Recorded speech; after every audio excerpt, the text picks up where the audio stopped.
Weiss. The Jungle by Upton Sinclair. Chapter 24. In the face of all his handicaps, Jurgis was obliged to make the price of a lodging and of a drink every hour or two, under penalty of freezing to death. Day after day he roamed about in the Arctic cold, his soul filled full of bitterness and despair. He saw the world of civilization then more plainly than ever he had seen it before, a world in which nothing counted but brutal might, an order devised by those who possessed it for the subjugation of those who did not. He was one of the latter, and all outdoors, all life, was to him one colossal prison, which he paced like a pent-up tiger, trying one bar after another, and finding them all beyond his power. He had lost in the fierce battle of greed, and was so doomed to be exterminated, and all society was busy to see that he did not escape the sentence.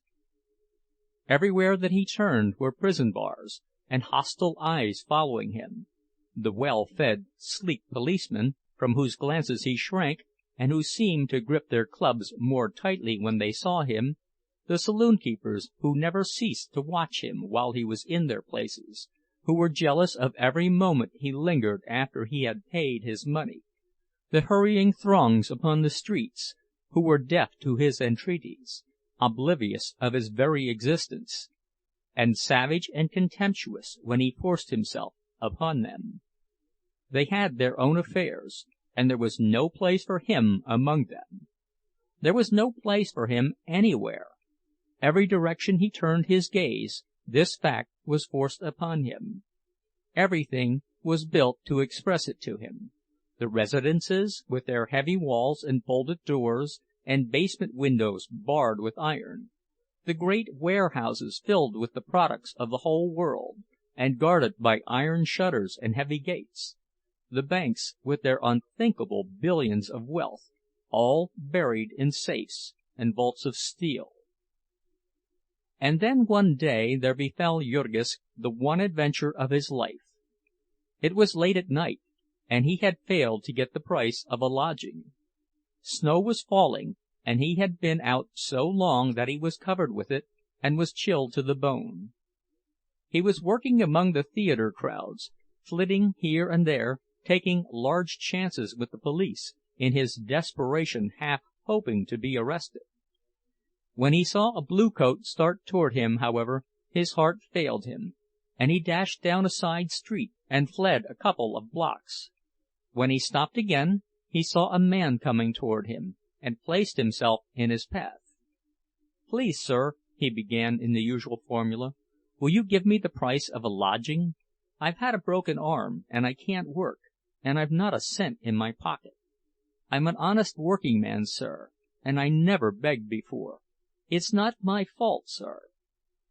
Jurgis usually went on until he was interrupted, but this man did not interrupt, and so at last he came to a breathless stop.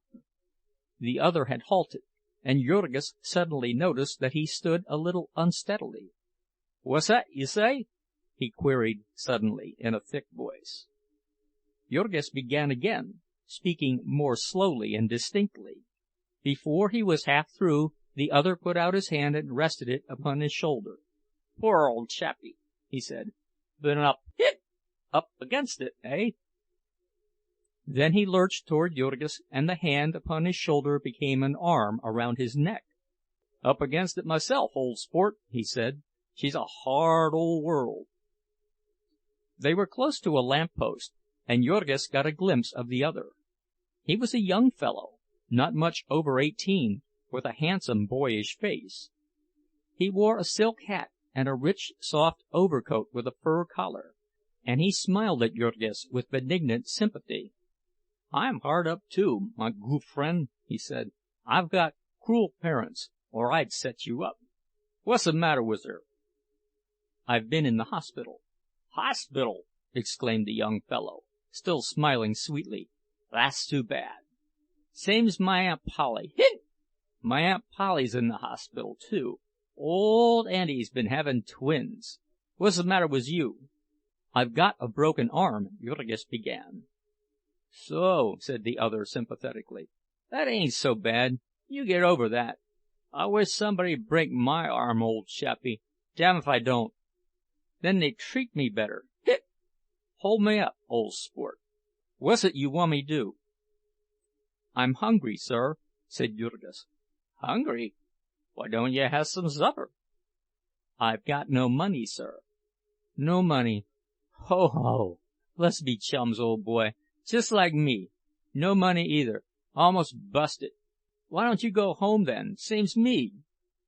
"I haven't any home," said Jurgis. "No home. Stranger in the city, eh? Good God, that's bad. Better come home with me. Yes, by Harry, that's the trick.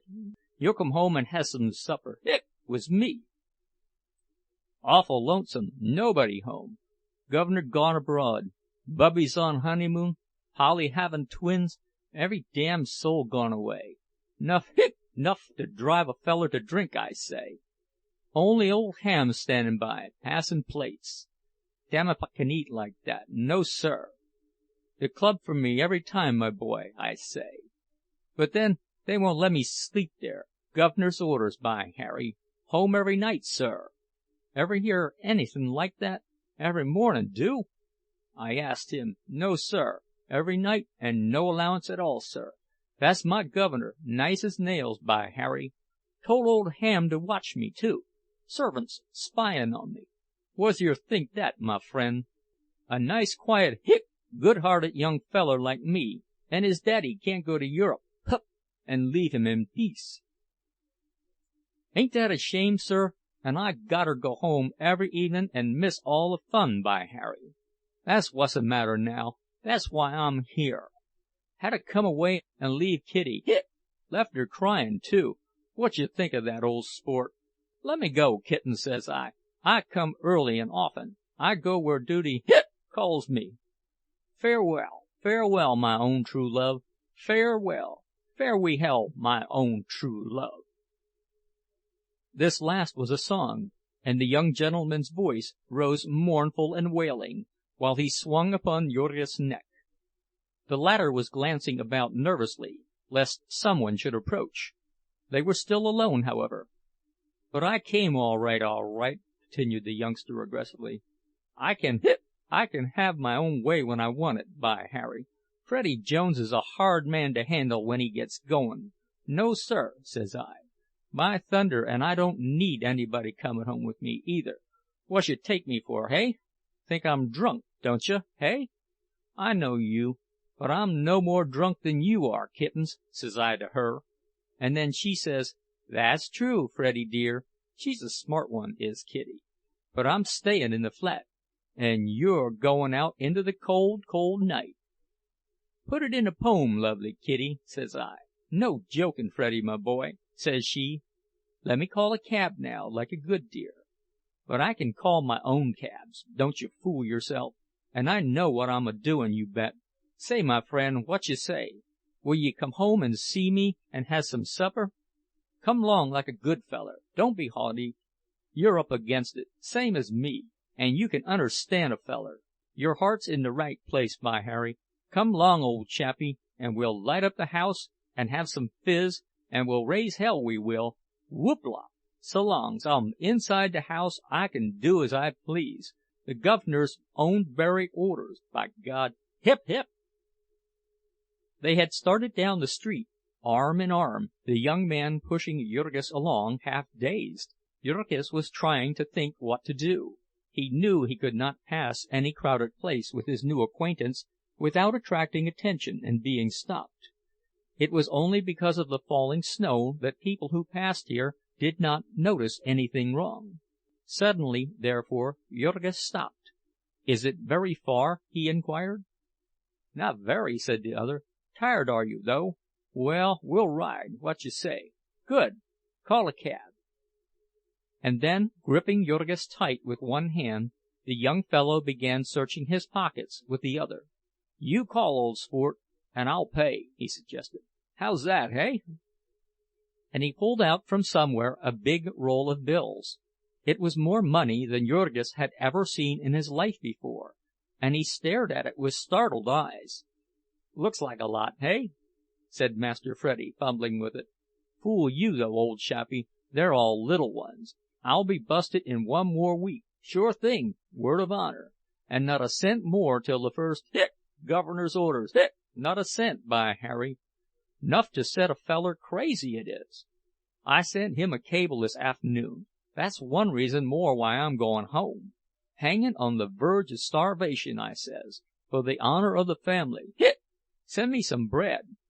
Hunger will compel me to join you, Freddie.' That's what I wired him, by Harry, and I mean it. I'll run away from school, b'God, if he don't send me some." After this fashion the young gentleman continued to prattle on, and meantime Jurgis was trembling with excitement. He might grab that wad of bills and be out of sight in the darkness before the other could collect his wits. Should he do it? What better had he to hope for, if he waited longer? But Jurgis had never committed a crime in his life, and now he hesitated half a second too long. Freddie got one bill loose, and then stuffed the rest back into his trousers pocket. "Here, old man," he said, "you take it." He held it out, fluttering. They were in front of a saloon, and by the light of the window Jurgis saw that it was $100 bill. "You take it," the other repeated. "Pay the cabbie, and keep the change. I've got no head for business. Guv'ner says so hisself, and the guv'ner knows. The guv'ner's got a head for business, you bet. 'All right, Guv'ner,' I told him, 'you run the show, and I'll take the tickets.' And so he set Aunt Polly to watch me. And now Polly's off in the hospital, having twins, and me out raisin' Cain. Hello there! Hey, call him!" A cab was driving by, and Jurgis sprang and called it, and it swung round to the curb. Master Freddie clambered in with some difficulty, and Jurgis had started to follow when the driver shouted, "Hi there! Get out, you!" Jurgis hesitated, and was half obeying, but his companion broke out, "What's that? What's the matter with you, hey?" And the cabby subsided, and Jurgis climbed in. Then Freddie gave a number on the Lake Shore Drive, and the carriage started away. The youngster leaned back and snuggled up to Jurgis, murmuring contentedly. In half a minute he was sound asleep. Jurgis sat shivering, speculating as to whether he might not still be able to get hold of the roll of bills. He was afraid to try to go through his companion's pockets, however, and besides, the cabbie might be on the watch. He had the 100 safe, and he would have to be content with that. At the end of half an hour or so the cab stopped. They were out on the waterfront, and from the east a freezing gale was blowing off the ice-bound lake. "Here we are," called the cabbie, and Jurgis awakened his companion. Master Freddie sat up with a start. "Hello," he said. "Where are we? What's this? Who are you, eh? Oh, yes, sure enough. Most forgot you, old chappie. Home, are we? Let's see. Brrr, it's cold. Yes, come long. We're home. It ever so humble." Before them loomed an enormous granite pile, set far back from the street, and occupying a whole block. By the light of the driveway lamps Jurgis could see that it had towers and huge gables like a medieval castle. He thought that the young fellow must have made a mistake. It was inconceivable to him that any person could have a home like a hotel or the city hall. But he followed in silence, and they went up the long flight of steps, arm in arm. "There's a button here, old sport," said Master Freddie. "Hold my arm up while I find her. Steady now. Oh, yes, here she is. Saved!" A bell rang, and in a few seconds the door was opened. A man in blue livery stood holding it and gazing before him, silent as a statue. They stood for a moment, blinking in the light. Then Jurgis felt his companion pulling, and he stepped in, and the blue automaton closed the door. Jurgis' heart was beating wildly. It was a bold thing for him to do. Into what strange, unearthly place he was venturing he had no idea. Aladdin entering his cave could not have been more excited. The place where he stood was dimly lighted, but he could see a vast hall with pillars fading into the darkness above, and a great staircase opening at the far end of it. The floor was of tessellated marble, smooth as glass, and from the walls strange shapes loomed out, woven into huge portieres in rich, harmonious colors, or gleaming from paintings, wonderful and mysterious, looking in the half-light purple and red and golden, like sunset glimmers in a shadowy forest. The man in livery had moved silently toward them. Master Freddie took off his hat and handed it to him, and then, letting go of Jurgis's arm, tried to get out of his overcoat. After 2 or 3 attempts he accomplished this, with the lackey's help, and meantime a second man had approached, a tall and portly personage, solemn as an executioner. He bore straight down upon Jurgis, who shrank away nervously. He seized him by the arm without a word, and started toward the door with him. Then suddenly came Master Freddie's voice. "Hamilton! My friend will remain with me." The man paused, and half released Jurgis. "Come along, old chappie," said the other, and Jurgis started toward him.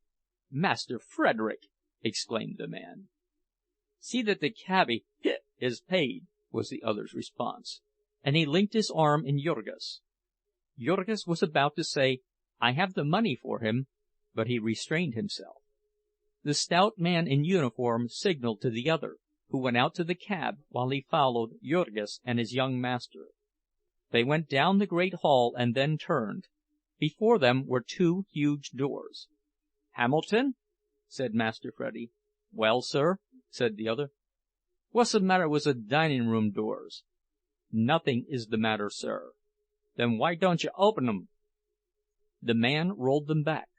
Another vista lost itself in the darkness. "Lights!" commanded Master Freddie, and the butler pressed a button, and a flood of brilliant incandescence streamed from above, half blinding Jurgis. He stared, and little by little he made out the great apartment with a domed ceiling from which the light poured, and walls that were one enormous painting, nymphs and dryads dancing in a flower-strewn glade, Diana with her hounds and horses dashing headlong through a mountain streamlet, a group of maidens bathing in a forest pool, all life-size and so real that Jurgis thought that it was some work of enchantment, that he was in a dream palace. Then his eye passed to the long table in the center of the hall, a table black as ebony and gleaming with wrought silver and gold. In the center of it was a huge carven bowl, with the glistening gleam of ferns and the red and purple of rare orchids glowing from a light hidden somewhere in their midst. "This is the dining-room," observed Master Freddie. "How you like it, hey, old sport?" He always insisted on having an answer to his remarks, leaning over Jurgis and smiling into his face. Jurgis liked it. "Rummy old place to feed in all alone, though," was Freddie's comment. "Rummy's hell. What's you think, hey?" Then another idea occurred to him, and he went on without waiting. "Maybe you never saw anything like this before, hey, old chappie?" "No," said Jurgis. "Come from country, maybe, hey?" "Yes," said Jurgis. "Aha! I thought so. Lots of folks from country never saw such a place. Governor brings 'em, free show, reg'lar circus. Go home tell folks about it. Old man Lona's place, Lona's the packer, beef trust man. Made it all out of hogs, too, damn old scoundrel. Now we see where our pennies go, rebates and private car lines. By Harry! Bully place, though, worth seein'. Ever hear of Lona's the packer, eh, old chappie?" Jurgis had started involuntarily.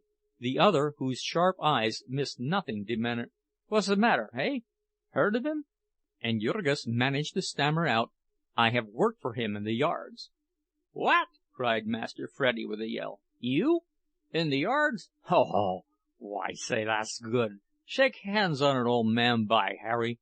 Governor ought to be here. Glad to see you. Great friends with the men, Governor. Labor and capital, community of interests and all of that. Funny things happen in this world, don't they, old man? Hamilton, let me introduce you. Friend, the family. Old friend, the governor's. Works in the yards. Come to spend the night with me, Hamilton. Have a hot time. Me friend, What's your name, old chappie? Tell us your name. Rudkus, Jurgis Rudkus. My friend, Mr. Red-Nose Hamilton. Shake hands." The stately butler bowed his head, but made not a sound, and suddenly Master Freddie pointed an eager finger at him. "I know what's the matter with you, Hamilton. Lay you $1 I know. You think I'm drunk, hey now?" And the butler again bowed his head. "Yes, sir," he said. At which Master Freddie hung tightly upon Jurgis's neck and went into a fit of laughter. "Hamilton, you damn old scoundrel," he roared, "I'll charge you for impudence, you see if I don't. Ho, ho, ho, I'm drunk, ho, ho!" The two waited until his fit had spent itself, to see what new whim would seize him. "What you want to do?" he queried suddenly. "Want to see the place, old chappie? Want to play the governor? Show you round? State parlors. Louis Quinze, Louis Seize. Chairs cost 3,000 apiece. Tea room Marie Antoinette. Picture of shepherds dancing. Ruysdael. 23,000. Ballroom. Balcony pillars. Heat! Imported. Special ship. 68,000. Ceiling painted in Rome. What's that feller's name, Hamilton? Mattoni, Macaroni. And this place, Silver Bowl. Benevuto Cellini. Rummy old Dago. And the organ. $30,000, sir. Start her up, Hamilton. Let Mr. Red-Nose hear it. No, never mind. Clean forgot. Says he's hungry, Hamilton. Let's have some supper. Only, don't let's have it here. Come up to my place, old sport. Nice and cozy. This way. Steady now, don't slip on the floor. Hamilton, we'll have a whole spread, and some fizz. Don't leave out the fizz, by Harry. We'll have some of the 1830 Madeira. Hear me, sir?" "Yes, sir," said the butler. "But, Master Frederick, your father left orders."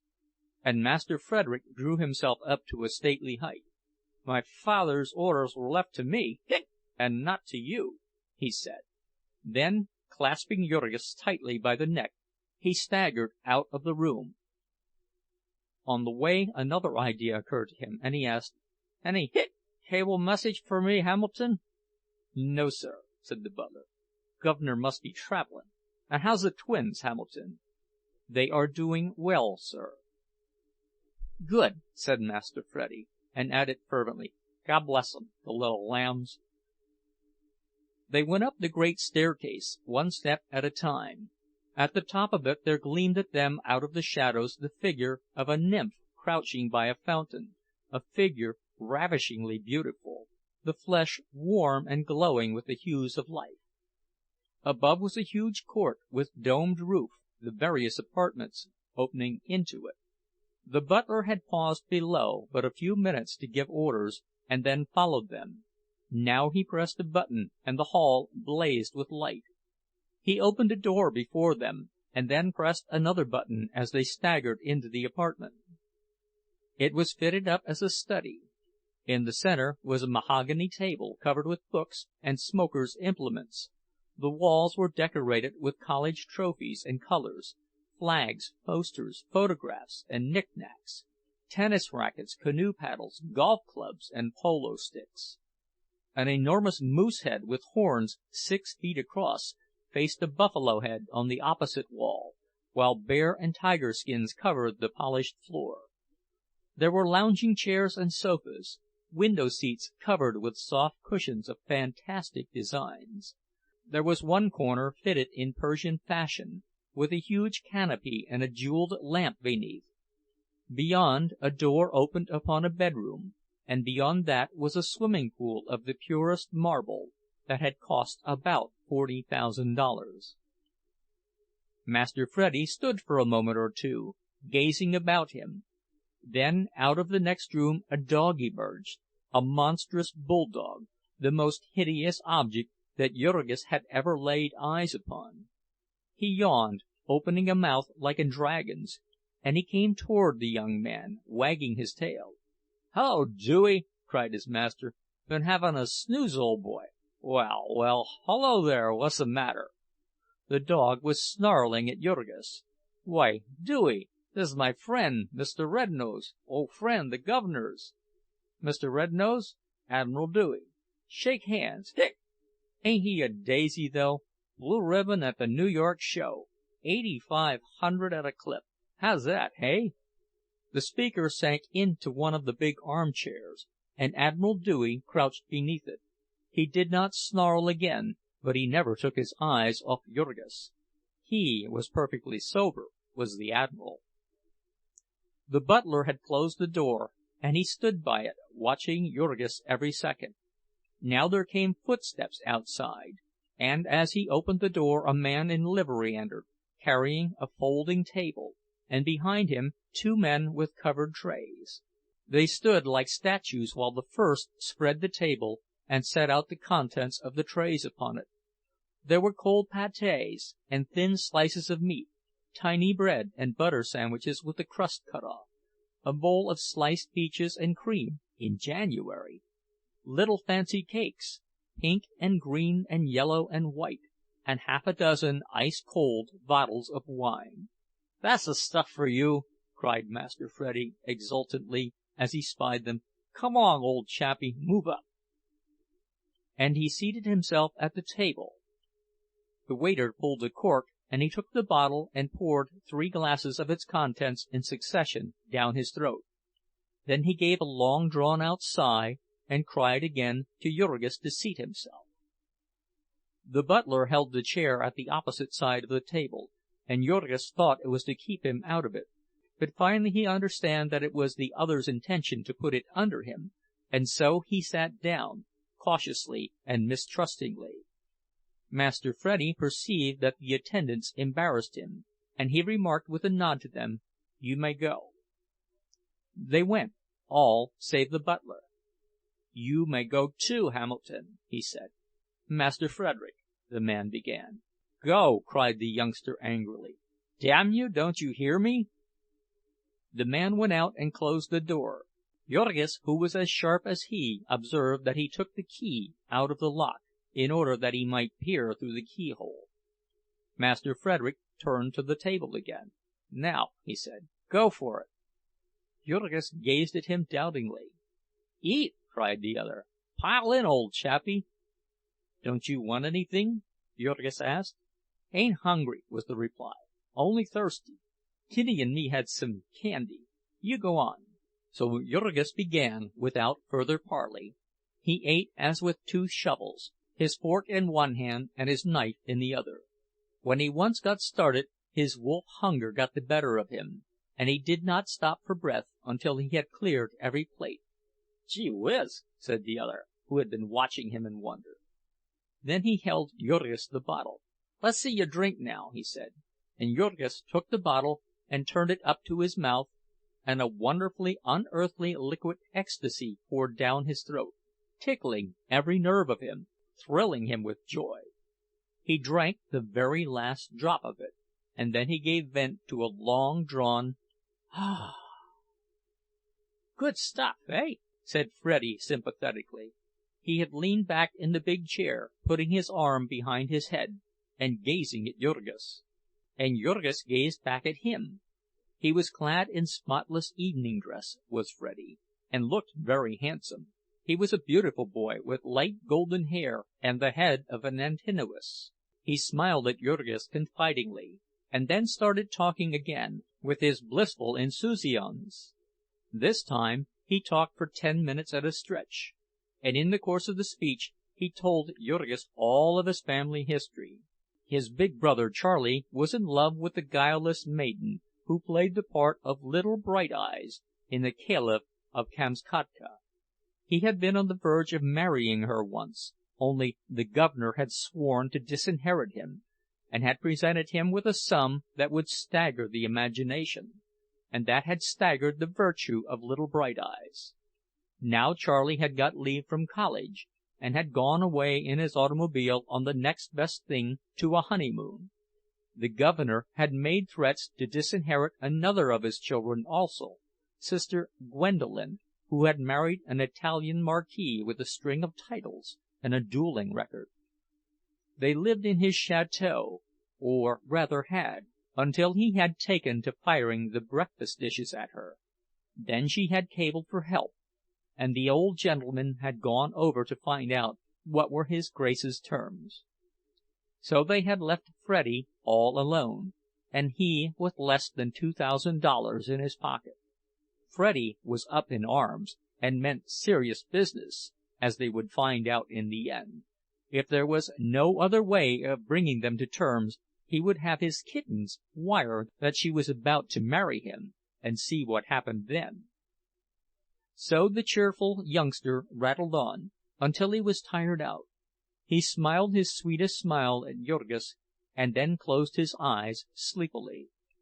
Then he opened them again, and smiled once more, and finally closed them, and forgot to open them. For several minutes Jurgis sat perfectly motionless, watching him, and reveling in the strange sensation of the champagne. Once he stirred, and the dog growled. After that he sat almost holding his breath, until after a while the door of the room opened softly, and the butler came in. He walked toward Jurgis upon tiptoe, scowling at him, and Jurgis rose up and retreated, scowling back.